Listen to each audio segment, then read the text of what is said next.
Hello, good morning. അപ്പോൾ ഇത് രാവിലെ എണീറ്റ് വന്നേ ഉള്ളൂ. അപ്പോൾ കുറേ കാലം കൂടിയിട്ട് ഇന്നൊരു ഡേ ഇൻ ലൈഫ് ചെയ്യാമെന്ന് വെച്ചു. കാരണം എന്തോ കുറേ ആയി ഞാൻ ചെയ്തിട്ട് വീഡിയോസ് ഒന്നും അങ്ങനെ എഡിറ്റ് ചെയ്യാനൊക്കെ ഭയങ്കര മടിയാണ്. അപ്പോൾ ഇന്ന് ഡേ ഇൻ മൈ ലൈഫ് ചെയ്യാമെന്ന് വെച്ചു. അപ്പോൾ രാവിലെ കുളിക്കണം. ഇന്ന് ഗുരുവായൂർ ഏകാദശിയാണ്. അപ്പം കുളിക്കണം, പല്ല് തേക്കണം, കുളിക്കണമൊക്കെ ചെയ്യണം. അന്നിക്കുട്ടി നല്ല ഉറക്കാട്ടോ. അന്നിക്കുട്ടി എണീക്കുന്നതിന് മുമ്പ് ഇതൊക്കെ ചെയ്തില്ലെങ്കിൽ ശരിയാവില്ല. അപ്പം അങ്ങനെ കുളിയൊക്കെ കഴിഞ്ഞ് വന്നു. വന്നു കഴിഞ്ഞപ്പോൾ അമ്മ വ്രതം എടുക്കുന്നുണ്ട് കേട്ടോ. അമ്മ എല്ലാ വർഷവും വ്രതം എടുക്കും. അപ്പം ഞാൻ കല്യാണത്തിന് മുമ്പ് ഒരു പ്രാവശ്യം എടുത്തിട്ടുണ്ട് കേട്ടോ. അത് കഴിഞ്ഞ് പിന്നെ എടുത്തിട്ടൊന്നുമില്ല. അപ്പോൾ ഇവിടെ വീട്ടിലുള്ളത് കൊണ്ട് ഞാനും എടുക്കാമെന്ന് വെച്ചു. അങ്ങനെ തുളസി വെള്ളമൊക്കെ കുടിച്ചു കേട്ടോ. രാവിലെ തന്നെ വ്രതം തുടങ്ങി. അത് കഴിഞ്ഞിട്ട് പിന്നെ ശംഖുപുഷ്പത്തിൻ്റെ പൂ ഉണ്ടോ നോക്കി പോവാണ്. അപ്പോൾ തുളസി പൊട്ടിക്കരുതെന്ന് അമ്മ പറഞ്ഞു. അല്ലെങ്കിൽ തലേന്ന് പൊട്ടിച്ച് വെക്കണമായിരുന്നു എന്ന് പറഞ്ഞു. അപ്പോൾ അതുകൊണ്ട് തുളസി പറിച്ചില്ല. ശംഖുപുഷ്പത്തിൻ്റെ പൂവെടുത്ത് ഞാൻ പിന്നെ വിളക്കത്ത് കൊണ്ടുവച്ചു കേട്ടോ, വിളക്ക് കത്തിക്കാൻ. അപ്പം രാവിലെ നമ്മൾ വിഷ്ണു സഹസ്രനാമവും പിന്നെ വിഷ്ണു കീർത്തനങ്ങളും പിന്നെ അല്ലാതെ ഉള്ള നാമജപങ്ങളും ഒക്കെ ഉണ്ട്. കുറച്ച് സമയം ഇരുന്ന് ചൊല്ലും. അപ്പോൾ അമ്മയുടെ കൂടെ അതൊക്കെ ചൊല്ലി കേട്ടോ, കുറച്ച് സമയം ഇരുന്ന്. അപ്പോൾ നാമജപം എല്ലാം കഴിഞ്ഞിട്ടാണ് പിന്നെ നമ്മുടെ ചേച്ചിക്ക് എൻഗേജ്മെൻറ്റിന് പോകണമായിരുന്നു. അപ്പോൾ നമുക്ക് വിളിയുണ്ടായിരുന്നു. അപ്പം അമ്മ അമ്പലത്തിൽ പോയിട്ട് ആ വഴി കയറാമെന്ന് പറഞ്ഞു. ചേച്ചിക്ക് സാരി എടുത്ത് കൊടുക്കണമായിരുന്നു. അപ്പം സാരിയുടെ പ്ലീറ്റൊക്കെ നേരത്തെ എടുത്തു വെക്കുക ചേച്ചി വരുന്നതിന് മുമ്പ്. അപ്പോൾ അതൊന്നും നമുക്ക് വീഡിയോ എടുക്കാൻ പറ്റിയില്ല. പെട്ടെന്ന് ഷടുപടി കേട്ടോ എല്ലാം എടുപ്പിച്ച് കൊടുത്തതുകൊണ്ട് നമുക്ക് വീഡിയോസ് ഒന്നും എടുക്കാൻ പറ്റിയില്ല. അത് കഴിഞ്ഞപ്പോഴത്തേന് ദേ അന്നിക്കുട്ടി എണീറ്റ് കേട്ടോ. അത്ര നേരം എണീക്കല്ലേ എന്ന് പ്രാർത്ഥിക്കുമായിരുന്നു. കാരണം സാരി ഉടുക്കുന്നതിൻ്റെ ഇടയ്ക്ക് എണീറ്റ് കഴിഞ്ഞാൽ പിന്നെ തീർന്നു, ഒരു രക്ഷയില്ല.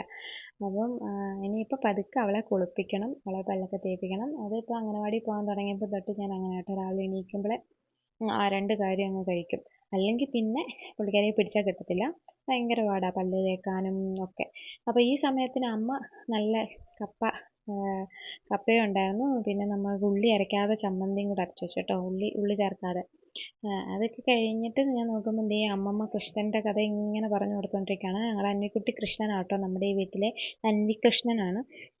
പുള്ളിക്കാരി ഓടക്കുഴലൊക്കെ ആയിട്ടാണ് എപ്പോഴും നടക്കുന്നത്. അതിൻ്റെ മെയിൻ ഇത് അമ്മ തന്നെയാട്ടോ. അമ്മ ഇങ്ങനെ എപ്പോഴും കൃഷ്ണൻ്റെ പാട്ടുകളും കൃഷ്ണൻ്റെ ഇതും എല്ലാം പറഞ്ഞു കൊടുത്തുകൊണ്ടേയിരിക്കും.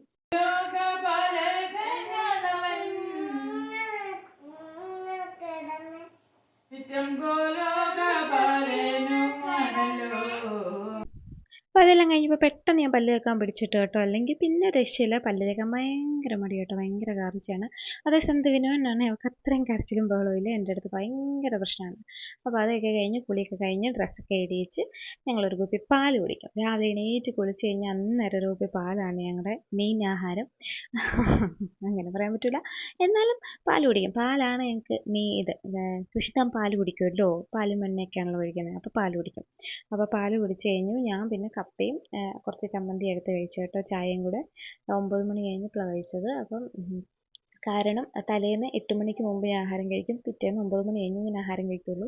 കുറച്ച് വണ്ണമൊക്കെ ഉണ്ട്. അപ്പോൾ അതൊക്കെ ഒന്ന് കുറയ്ക്കാമോ നോക്കാം കേട്ടോ. 16 മണിക്കൂർ ഫാസ്റ്റിംഗ് എന്നൊക്കെ പറഞ്ഞാൽ നമുക്കതൊന്നും നടക്കത്തില്ലല്ലോ. അങ്ങനെ പിന്നെ അതൊക്കെ കഴിഞ്ഞപ്പോഴത്തേന് അമ്മ അമ്പലത്തിൽ പോയി കേട്ടോ. അമ്മയ്ക്ക് എൻഗേജ്മെൻറ്റിനും പോകണമായിരുന്നു. ആ കൂട്ടത്തിൽ അമ്പലത്തിൽ ഭജനയുണ്ട്, ഏകാദശി ഭജന. അപ്പോൾ അതിനും കൂടെ പോയി. നമ്മളത് കഴിഞ്ഞ് അന്വിക്കുട്ടിയെ പിടിച്ചിട്ട് കപ്പയും ചമ്മന്തി പുള്ളിക്കാരിക്ക് ഭയങ്കരമായിട്ട് ഇഷ്ടപ്പെട്ടു കേട്ടോ. വലിയ എരിവൊന്നും ഇല്ലായിരുന്നു. അപ്പോൾ അതൊക്കെ കൂട്ടി കപ്പയൊക്കെ തിന്ന് കഴിഞ്ഞപ്പോൾ പിന്നെ മിറ്റം തൂക്കാൻ ഇറങ്ങി കേട്ടോ.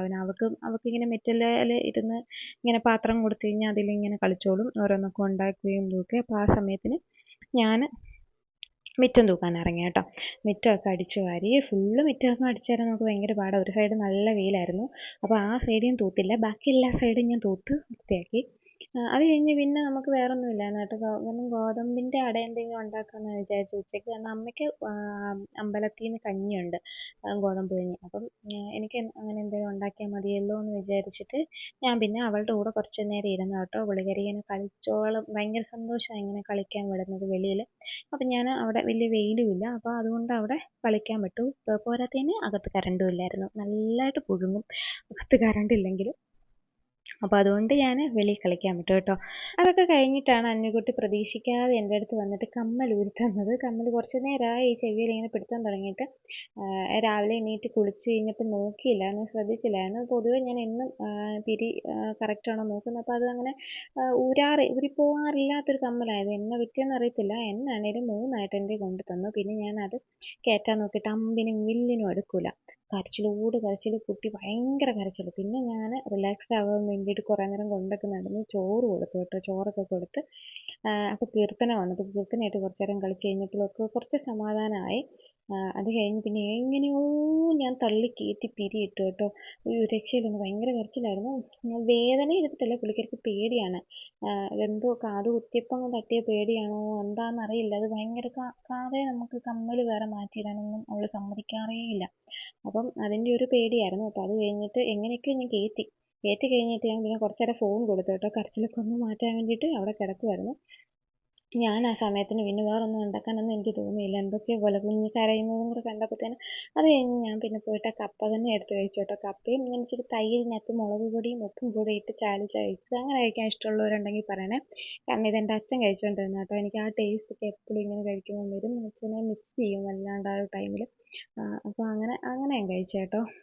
അപ്പോൾ അങ്ങനെ കഴിപ്പും കഴിഞ്ഞിട്ട് പിന്നെ അവളെ ഞാൻ കിടത്തി ഉറക്കി. അത്രേ ഉള്ളൂ, ഞാൻ അത്രേ എടുത്തിട്ടുള്ളൂ. അപ്പോൾ എൻ്റെ വീഡിയോ ഇഷ്ടപ്പെട്ടാൽ സബ്സ്ക്രൈബ് ചെയ്യുക, ഷെയർ ചെയ്യുക, ലൈക്ക് ചെയ്യുക. അപ്പോൾ അടുത്ത വീഡിയോയിൽ കാണാം. ടാറ്റാ.